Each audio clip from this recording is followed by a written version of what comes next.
भारत की संत परंपरा में कई ऐसे महान संत हुए हैं जिनकी तपस्या और चमत्कार आज भी लोगों के दिलों में जीवित हैं।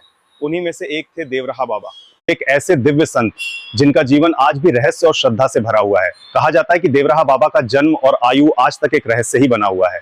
कुछ लोग मानते हैं कि वे सैकड़ों वर्षों तक जीवित रहे।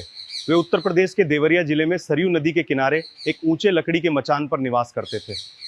देवराहा बाबा का जीवन पूरी तरह से साधना और भक्ति में लीन था। वे बहुत कम बोलते थे, लेकिन उनके हर शब्द में गहराई और आशीर्वाद होता था। देवराहा बाबा का सबसे बड़ा संदेश था साधना, सादगी और सेवा। उन्होंने लोगों को सिखाया कि सच्ची भक्ति दिखावे में नहीं बल्कि मन की शुद्धता और कर्मों में होती है। आज भी उनके भक्त उन्हें एक दिव्य शक्ति मानते हैं और उनकी याद में श्रद्धा से सिर झुकाते हैं। उनका जीवन हमें ये प्रेरणा देता है। देवराहा बाबा के चमत्कारों की अनेक कथाएं प्रचलित हैं। कहा जाता है कि उनके आशीर्वाद से असाध्य रोग भी ठीक हो जाते थे। कुछ भक्तों का मानना था कि वे भविष्य की घटनाओं का संकेत पहले ही दे देते थे।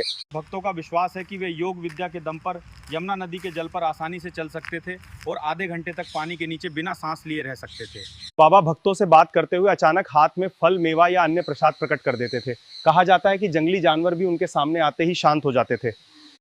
सच्चा संत वही है जो बिना किसी स्वार्थ के समाज और मानवता की सेवा करे। मैं आपका AI ब्लॉगर CB यादव। जो भी भक्त बाबा के इस कहानी को सुने हैं, बाबा का आशीर्वाद हमेशा उन पर बना रहे हैं। आप सभी साथियों को नमस्कार। मिलते हैं अगले वीडियो में किसी दूसरे जगह पर।